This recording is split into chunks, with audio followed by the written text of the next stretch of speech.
Chapter 37. Dan didn't know what to say. He knew they had done right by trying to jumpstart the journey into his future, but couldn't understand why he had flown off the handle so readily. It was totally out of character for him. Yes, he was a passionate man, but he usually managed to direct his passion to accomplishing whatever task he tackled at the time. "Again, I'm very sorry, Chippewa," he finally said, closing the book. "What happened to me?" "I believe you opened the book that should have remained closed, Dan." "That's what you said this morning," Gustavo interrupted. "But how does Dan close it now?" "I don't think anyone could close it, unfortunately," Chippewa replied, obviously disappointed. "The best way to avoid evil's interference is by heeding God's counsel, and in the instance of anger, as it says in your paragraph, amiability is the best weapon to use against anger." "Like turning the other cheek, right?" Gustavo put in. "Good of you to remember, Gustavo, but not quite, no. You see, anger flares up when someone or something has offended you, but the most disarming weapon you could use then is letting the offense course down your back as you turn away from the enemy." "Shrug away, you mean?" Dan asked. "Yes, Dan. The purpose of offensive behavior is generally to rile you up, to get you angry. Therefore, if there is no anger ignited when you are accused of shock from the offense, the enemy and his purpose will be defeated." Chippewa got up from his seat and went to the bookshelf to the other side of the fireplace. Being a rather small man, he couldn't reach to the top row to take any of the books located on the top shelf. However, he passed his hand over the spines of the books that were in his reach. "You see, Dan, all of these books pertain to someone's past or problems. Each of them, were you able to open any, would highlight qualities and moral values or character traits that the person concerned would need to work on. Yet there is one common aspect to each of these books and to each of these moral values." He turned to look at the two men sitting on the sofa. "Could you tell me which of these character traits is common to all?" Gustavo and Dan exchanged a querying glance, smiled, and shook their heads. "No idea, Chippewa," Dan said. "What is it?" "Why don't you reopen your book and see for yourself?" Dan brought the book back to his lap. Then he opened it. He was quite surprised to see that he had reached the last page of the chapter. "I thought there were 12 tools. What happened to the other ones? Were not checked yet." "I believe you're referring to perseverance, which is synonymous to persistence and force of character. Then there is trust, and lastly a forgiveness of others for their trespass, which comes in the wake of amiability." "Is that what you meant?" Dan's gaze was one of puzzlement. "I guess so." He sounded hesitant. "Ha ha ha," Chippewa laughed, sitting down again. "Yes, of course, you wouldn't know for sure, yet I can tell you that these three, together with ones we discovered already, are contained in the one you're about to recognize." Dan and Gustavo bent their heads to the paragraph. "Fortitude, you mean that's the one that encompasses them all?" "Absolutely, Dan, but please read on." And Dan did, aloud. "Fortitude and force of character is the crowning and underlying trait to all the tools you have received to this day. Fortitude will help you be more tolerant toward others, to accept the hand you have been dealt, to endure the severity of enmity, to show humility in face of extravagance, to display determination in face of hindrance, to cast your eyes away from temptation, to persevere in your chosen task, to have the patience to pursue your endeavors, and to impart trust to deserving parties, and ultimately to forgive yourself for your misguided pursuits. Therefore, fortitude will assist you in overcoming all problems that may be ahead of you in your future. Remember, you are made of a cloth that will not accept defeat as an inevitable outcome." When Dan stopped and lifted his gaze to Chippewa, the jolly old man looked as pleased as a Cheshire cat. He was grinning from ear to ear. Very good indeed," he exclaimed, getting up again and dancing a jig in front of Dan and Gustavo. They smiled, then laughed, then stood up and began dancing with the Dream Maker. When they stopped, they looked at each other and exploded in roaring laughter. "You've done it, Dan," Chippewa finally said, plopping back into the old English chair. "You've gone through your schooling with one hitch, and that to me is fantastic." Sitting down beside Gustavo, Dan said, "But what does that mean? Am I going to see my family now?" In the space of a breath, Chippewa's face returned to being severe. "No, Dan. Do not jump ahead of yourself again, please.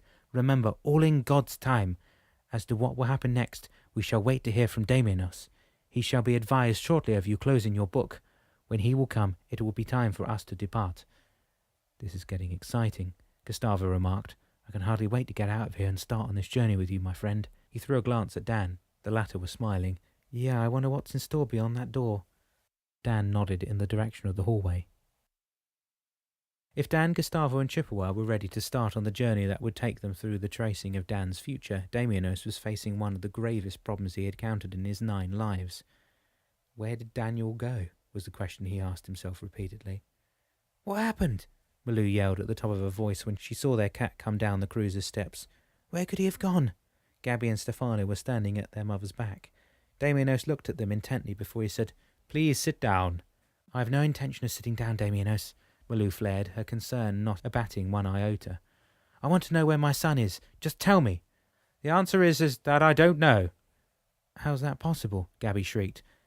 And where were you? Did you go and get some fish from the garbage at the back of the restaurant, eh? Damianos sat down at the kitchen table and looked up at the three worried faces staring down at him. Please, I've got to explain something to you. He extended an inviting arm for Malou and the two children to sit around him. Once they did, Damianos went on, You see, in this boat, or wherever we go together, we are navigating in the cloud of your imagination. Time has no meaning, and space is only one you envisioned at the time of the events that occurred around you. But that doesn't tell us where Daniel has gone, Malou interposed, wringing her hands on top of the table. No, it doesn't, Malou, but it explains why we cannot find him. He paused. When Daniel went to Iran with your dad's friend, God allowed him to be separated from you three for a while. In this instance, however, Daniel must have gone on his own to a time and place of which I had no knowledge. But that means he's lost like Dad was. Gabby began crying. Not quite, Gabby, Stefano piped up. I don't see the difference, do you, Mum? She stared at her mother. I think I see what Damianos meant, Gabby, Malou replied, passing a reassuring arm around her daughter's shoulders. Sis, listen to me, Stefano went on. Like he's gone out of our bubble for a bit, but if he returns he'll find us. He turned his head to Damianos. Right? You're partly right, Stefano, but I think we need to find him as soon as possible. He shook his head. You see, the reason I was not here when it happened was because I was advised that your dad is ready. He is, Malou erupted, not knowing if she should laugh for joy or cry for her son's disappearance. What do you propose we do now? Stefano asked. Should we try retracing his steps or something? Yes, Stefano, I think you'll find that he's probably gone for a swim, and instead of staying close to the boat, he's ventured out to sea. Oh my God, Malou shouted, putting her hand to her mouth. The book! She turned to Gabby.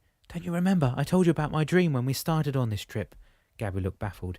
Yes, I had this strange dream about the ocean swell coming up and drawing down around me, and then the book said something about not to stray toward the swells of your memories, for they will be wasted errands. Don't you remember?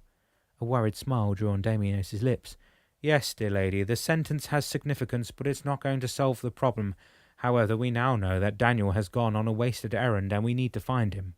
Getting up from his seat, Damianos added, Let's get up on deck, and climb the leading to the wheelhouse. What for? Gabby argued. It's not like Daniel was going to reappear all of a sudden. Don't be such a pessimist, Gabby, her brother scolded, taking her by the hand and dragging her out of the kitchen behind their mother. I don't want to move the boat from its mooring, Damianos said once the little family had joined him. Losing ourselves in another time and place would only make this problem worse. Do you plan to do then? Malou asked, switching her gaze from the floorboards to the shepherd's face. I will call on Solange and Damien and hear what they suggest. They're probably aware of what's happened to Daniel, and maybe they've located him already. I hope so, Stefano put in. But since Daniel has gone alone, they might not have kept an eye on him specifically. Now who's the pessimist? Gabby said, looking up at her brother. A few minutes later, Solange appeared first in the wheelhouse. Seeing the troubled and expectant faces looking at her, she smiled reassuringly. Do not be so troubled. All of you need to trust in God. And for now, let Damianos go on his own to search for Daniel. You see, Malou and you, children, definitely cannot leave the cruiser. You need to stay in this time and place so that Damianos can always locate you. That's all fine and dandy, Gabby interposed. But now that we're about to join our dad, we've lost our brother. What's next? Don't worry, Gabby, they heard Damien's voice behind them as he was coming up the steps. We will find Daniel, but this is another test, perhaps. A test for what? Malou demanded. Haven't we gone through enough already? I understand your rebellion, my dear, Damien answered, but trust in God, as Solange said, is all you need now. I can't bear this anymore. Malou's voice trailed off as she went to nestle in Stefano's arms. Fortitude, Malou, is what you all need now. Feeling sorry for yourself is not going to help you. Yes, that is all good, but how are we going to find my brother? That's what I'd like to know. Stefano sounded obviously irritated. Knowing that he'd probably gone too far from the cruiser, and after Adam Johnson and his son Eric had left him on the pier to wait for the yak to return, Daniel was wondering what he should do. Mr. Johnson had verified that in fact there was a cruiser moored at the end of Pier 31, but according to the marina manager's record, Solange was due to leave that morning. Have they left without me? Daniel wondered for the upteen time, but once again he shook his head. They couldn't have done, he told himself. However, it was now late in the morning, and the cruiser had gone.